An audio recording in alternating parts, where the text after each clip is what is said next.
What up, everyone? Welcome to the FitBiz Podcast. Jordan here. Today, I'm really excited to chat with you because I'm going to share how to deal with difficult clients, specifically clients who are just chronic and consistently negative, right? Those who are stuck in that sort of limited, fixed mindset, and every check-in, there's something wrong, and maybe even worse, it goes beyond that, where they're causing disruption in not only your client communities and kind of bringing the energy down, but perhaps they're even leaving you stressed, right? Where every time you talk to them or you check in with them, it leaves you feeling energy drained rather than gaining energy through helping somebody who wants to be helped. So, what I'm going to talk about here is how to first have a productive conversation with those clients and get them out of this chronic negative state. And this comes from honestly years of refining this process for ourselves through like books like Radical Candor and Never Splitting the Difference, tons of mentorship and coaching. Now, before this conversation though, I want to first explain like how to prevent these kind of things from happening from the beginning, because at the end of the day you can only have a disappointed client if you don't set clear expectations. So what I mean by that is having a process where you know what kind of values you're trying to instill in your client community, and if they don't align with those things, like, it's a problem. They agree to it beforehand. We'll talk about those in the form of having a pledge agreement. And then also just when and how to fire a client if it gets to that point, because you should fire clients if like these things don't resolve. Okay. But first, if you hear a little bit of echoing, I'm actually rebuilding my entire podcast studio. So I haven't got the soundproof boards up. And if you're watching the video, you can see everything's just kind of like hacked together. It's going to be really dope though. The audio quality on this podcast, the video we're going to be publishing on YouTube, and everything's going to be real crystal clear for you. So I'm really excited for that. So let's jump in. I'll start by sharing how this kind of came to be. So we used to do these launches with Transform, our fitness company, who we since have sold, and we would bring in like 100 clients at a time, mostly female women between the ages of like 30 to 45, and out of those 100, we'd always get maybe 5 or 6 who were just a pain in the ass, right? Chronically negative and just draining our energy and our coach's energy. So we went on a deep dive to figure out how to solve this. And that's what led to this. So first, I was on a call with a mentor and kind of just bitching, right? Like, man, these clients are a pain in the ass, yada, yada. And he told our entire team something really powerful. He said, look, whatever problem you set out to solve in the marketplace, you can expect to attract the opposite of that, right? So for us, we're basically speaking and trying to help people who lack accountability for themselves, who lack discipline and motivation, and to do the things that they know that they need to do, because most of us know what we need to do when it comes to fitness, right? But we just don't do it. And a lot of times we expect perfect clients to come in who already know how to like track their macros. They already know how to, train and to hold themselves accountable and to like follow through. If that were the case, they wouldn't need you, right? So you're going to attract people with negative mindsets. You're going to attract people who have failed and failed and failed and maybe just lack the confidence and belief in themselves to follow through. And that's what your job is as a coach, is to solve that problem. Okay. So what this also led to was discovering this really powerful coaching concept called Socratic Coaching. It's really incredible. So Socratic Coaching is basically a method of teaching that values question asking over simply giving the answer. Okay. It's really like a cornerstone of CBT, which is cognitive behavioral therapy. And it helps to change the way people think, therefore act. And we do this by asking a series of really focused and open-ended questions that encourage reflection. Because if you can ask the right questions to a client and get them to come to their own conclusions, they're much more likely to change a behavior rather than just be told, right? Now, the way you ask questions is really important. We need to ask questions that expand horizons, that sort of deepen awareness, and they spawn insights for the person. Making every question count, right? You want to avoid really vague questions like, so how are things going since the last time I saw you, right? It's very vague and open-ended as compared to, so what unfolded recently with the actions you decided on, right? That's more of a specific question that leaves it open-ended, but they know where to go with it, okay?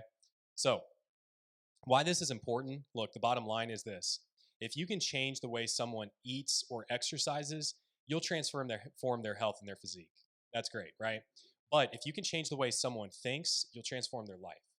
And that should be what our goal is here with transformation coaching, is to change the way someone thinks, therefore they're going to change their life. All right. So think about your own journey, right? You probably remember the person or persons who helped you think differently with more of an expansive growth mindset, who showed you what's possible in the world, whatever it might be, you probably remember that person, right? A lot of times it's like whenever that cap was lifted off your brain. And if you're listening to this right now, maybe you haven't had those moments, but hopefully I can be the person to help with that. So, step one, what you want to do before, and we'll get into the whole conversation with clients who are fucking shitty. We'll get to that in a second, but you want to create preemptively to make sure you kind of filter out shitty people by creating clear expectations. Okay, expectation setting in the form of what we call our pledge agreement. So a pledge agreement is a document that has our 4 pledges, and these 4 pledges are in alignment with our core values, the kind of culture we're trying to create within our client community.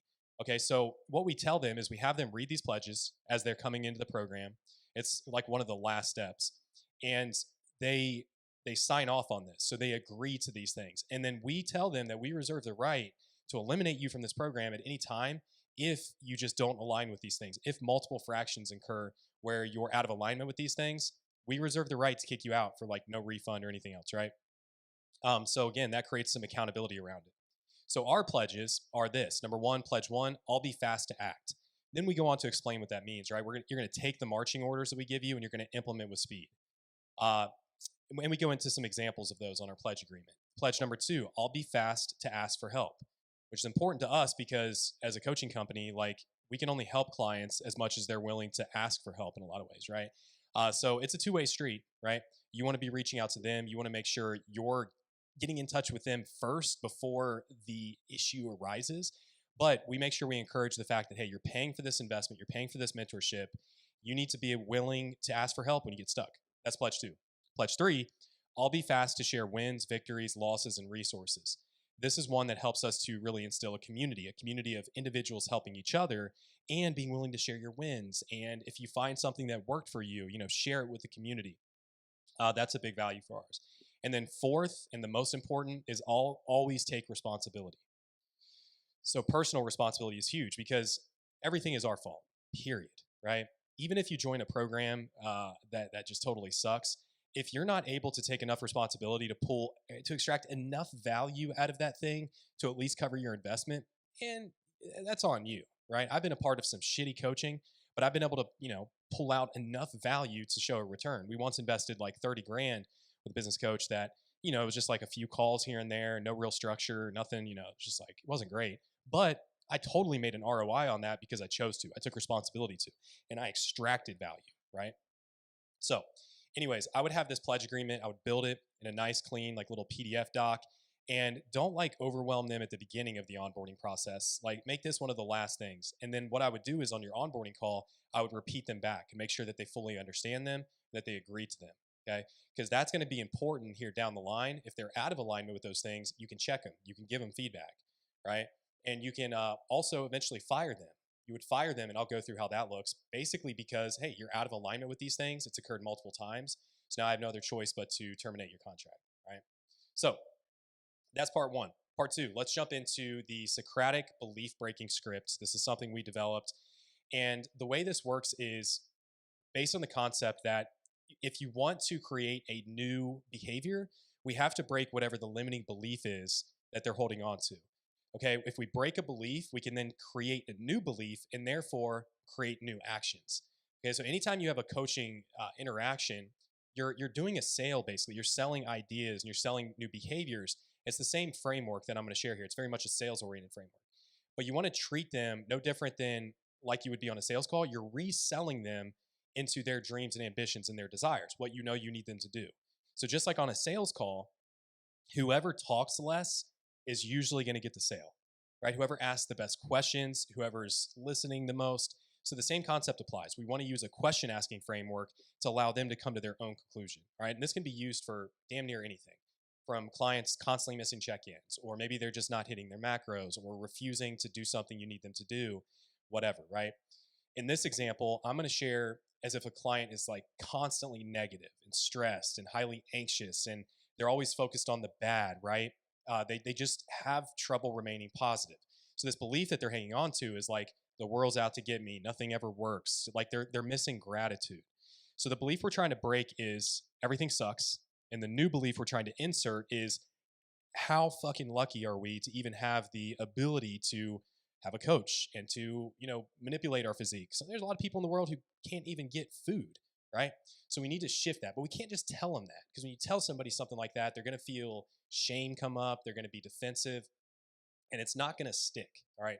So there are basically 5 steps to this. It's real simple. All right. So the first step is to, well, before you do anything, get them on a quick call. Okay. Just say, hey, like, I'd like to hop on a quick call for your next check-in. There's some things I'd like to ask you and to cover to better help you X, Y, Z. Go ahead and schedule here. So you get them on a quick call. So the first step is just to build rapport, right? Ask them how they are, acknowledge them for taking the time to be here. And just like in a sales call, you're just going to like BS with them for a couple of minutes. Ask them about their family, right? Things that are personal. Then you want to take control back of the call. And first, you're going to do that by, okay, cool. Step 2 is asking permission to challenge, just like we would on a sales call. Okay? Here's an example of that. Hey, I just want to have your permission that during this call, it might make you uncomfortable. But on the other end of this call, I can assure you that you will feel better and you're going to feel more empowered. Because my role is not always just to tell you what you want to hear, but my job is also to tell you what you need to hear. Okay, that's how I can help you get the results you're ultimately paying me for. Is that fair? They'll say yes. Cool. Cover step 1. We got the permission. Right. Step 3, acknowledgement. You want to get them into a space using positive reinforcement to where they feel good about themselves. All right. There's this book that I really like. It's called Whale Done. And it's all about how they train killer whales and dolphins and sea animals to do what they want them to do, right, for tricks and stuff like that. I'm not really a proponent of things like SeaWorld, but there's some powerful coaching lessons in here because they use nothing but positive reinforcement. If you try to negatively reinforce an animal or whale or whatever, they're going to just shut down. Guys, humans are no different. The most effective thing you can do to get people to change is using positive reinforcement. So the first thing is encourage them. What's good, right? What's admirable about them or interesting or powerful or beautiful? Give them acknowledgement around something that they're doing right? Even if they're doing nothing else right, but just deciding to work with you and to take this action, that's a huge first step, right? Acknowledge them for that. So when you compliment someone, you substantially increase your likability. And the more someone likes you, the more likely you are to have influence over them. So first, hey, you're on the right path here. We're going to get you to repeat their goal, right? Why are they with you? And I'm so proud of how you've just continued to show up, even amidst circumstances in your life that have not been super favorable. You're doing great. Even being on this call is a step in the right direction. So I want to commend you for that. Here's another example, right? Look, you're a fantastic mother and boss in your career. And I know with the right tools that you can have the same success in your weight loss, just like you've had in a combination of other areas in your life, right? So again, we're building them up. We're building them up. Cool. So step 4, we're going to state the current belief or behavior or what most people do, okay? So you don't want to say like, hey, here's what you're doing wrong. Instead, you're going to say, hey, here's what most people do and why that doesn't work. So here's an example. In like shifting to gratitude, we're going to say, hey, look, most people think that they should only feel happy when things are going their way. Then when they don't, they feel let down. And if we as people allow our emotions to dictate what goes around in our head and then what actions we take, then our emotions will constantly feel threatened. So people who do this, they're constantly stressed, on edge, and waiting for something to go wrong.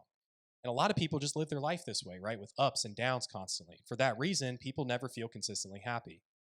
So what most people do is not the right thing to do, right? You have to learn to do, let me repeat that. So what we want to realize is that we can't do what most people do because most people are not happy and fulfilled, and they're not in shape, they're not successful. Instead, we have to do what most people don't do. Because the average person is obese, depressed, broke, unhappy, and we're not here to be average. Is that right? So to get a different result, we have to do things differently than what we're currently doing, right? Do you agree? Okay, cool. So the next thing here is that we're going to show them what the few people do who actually have success do, and then prove that it works, okay?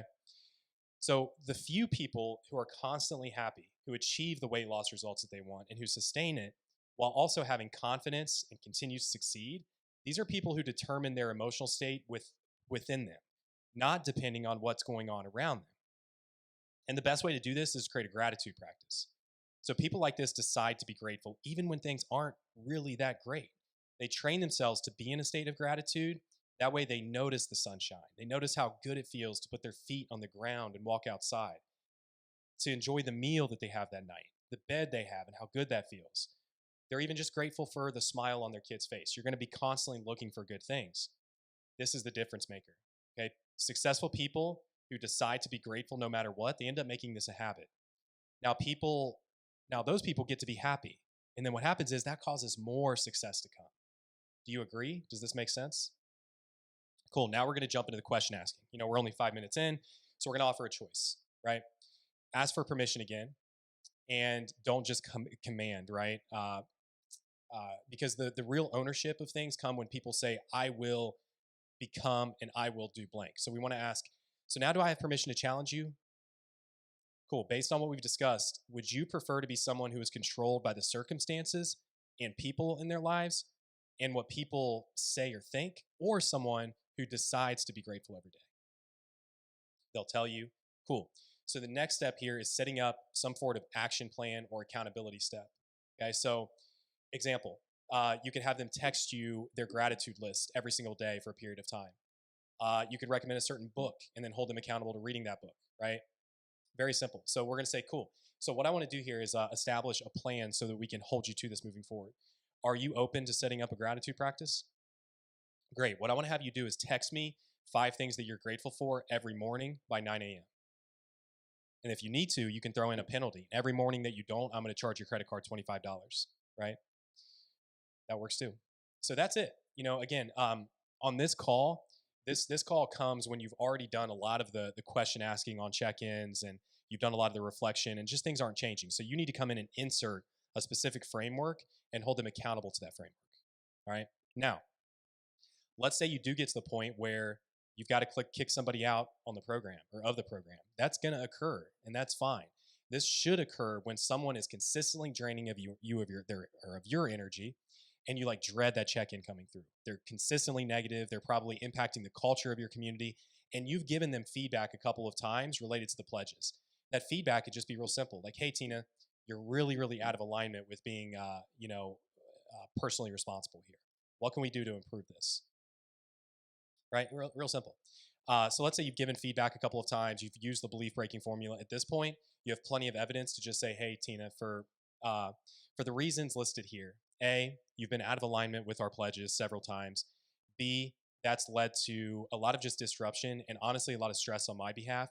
So I don't feel like I would be in alignment with my integrity and my values to continue to coach you, because I feel like I'm not the best person suited for you. So for that reason, I think it's best that we just part ways." Now, if they've paid in full, I would probably just refund whatever they have left. If they're on a contract, I would just end it right there. They're not going to get refunded for what you've already fulfilled, but just part ways on the contract. Because getting rid of just one client who takes up a lot of excess mental bandwidth because of their attitude is worth so much more for you. You'll make so much more money by gaining back that bandwidth, or your coaching team, right? Even if you have a team, I would teach them this framework and tell them, look, it's okay to fire clients, right? I want you only working with clients who they're not going to be perfect. They're going to be challenging, but they're at least willing to improve and to adapt when we've tried as a coach to help them with that, right? So yeah, that's the gist of it. And, I hope that you can use this framework the next time you come across just challenging clients. And remember, dig into the Socratic coaching method. I'll give you a few more questions here. So first, the question type here is clarification. What do you mean when you say X? Could you explain that point further? Could you provide an example? The next one is a challenging assumption. Is there a different point of view? What assumptions are we making here? Are you saying that blank? Right? Repeat back the assumption that they're making. Then you could use evidence and reasoning. Can you provide an example that supports what you're saying? Can we validate that evidence? Do we have all the information we need? Then you can offer alternative viewpoints. Hey, are there any alternative viewpoints here? Or in other words, how could somebody else respond in this situation and why? Then implications and consequences, right? How would this affect people around you? What are the long-term implications of you doing this? And then you can finish with challenging the question, right? What do you think was important about that question that I just asked? What do you think would be a better question for me to ask you, right? You see how powerful those things can be, and it'll really expand their insights and their self-reflection. Maybe not even on the call with them, maybe not even in the discussion, but they're going to think about those things afterwards. Okay. So hopefully you found this useful. If you did, let me know. Shoot me a DM, tag me in the post, send this to somebody who you know struggles with this at times. And yeah, hopefully I will see you on the next episode. See you guys.